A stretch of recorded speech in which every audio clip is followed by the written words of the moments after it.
एक गांव में गोपाल नाम का एक किसान रहा करता था। उसके पास जो जमीन थी वो उसमें अलग अलग फसल उगाया करता था। उसके पास एक बैल थी जिससे वो खेत में हल चलाता था और बैलगाड़ी में कभी कभी बांध देता था। बैल सारा दिन काम करके थक जाता था।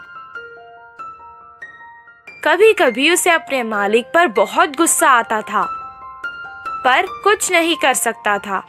वो सोचता था कि एक दिन उसका भी समय बदलेगा। एक दिन अचानक उसके मालिक ने अपने साथ शहर से एक गधा खरीद के ले आए और बैल के साथ उसे भी बांध दिया। गधा बैल के साथ बात करके दोस्ती करना चाहता था। वो उससे कहने लगा, हमारे मालिक तुम्हें अच्छे से देखते हैं।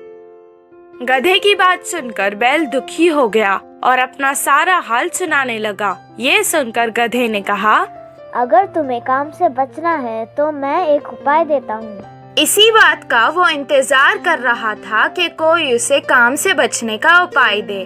तुम खाना पीना छोड़ दो और बीमार होने का नाटक करो। इससे मालिक तुम्हें कोई काम नहीं देंगे।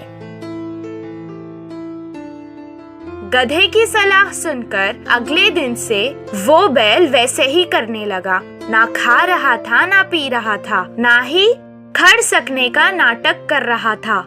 उसे बीमार देखकर किसान उसे छोड़कर अकेला ही खेत चला गया। वो वैसे ही सारा दिन तक बीमार होने का नाटक कर रहा था। 8 दिन बाद किसान ने उस तंदुरुस्त गधे को बैल की जगह अपने साथ खेत ले गया। जो काम वो बैल से करवाता था वो अब गधे से करवाने लगा। सारा दिन मेहनत करने के बाद गधा रात को थक जाता था। बैल को आराम करते देख के वो कहने लगा, अయ్यो, मैंने उसकी मदद करके अपना ही नुकसान कर लिया। बचने के लिए कुछ उपाय सोचना पड़ेगा। सारी रात वो यही सोचता रहा। सुबह जब वो बैल के पास गया तो उससे कहने लगा कि तुम्हें देखकर मुझे बहुत अफसोस हो रहा है।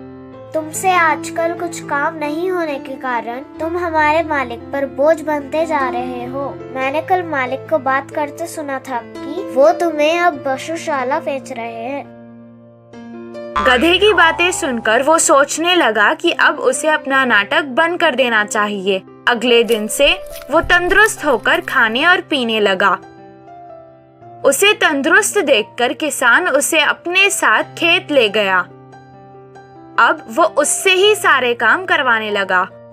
इससे गधे को आराम हो गया। इस कहानी से हमें ये शिक्षा मिलती है कि कभी कभी किसी को सलाह देने से भी हमें परेशानी हो सकती है।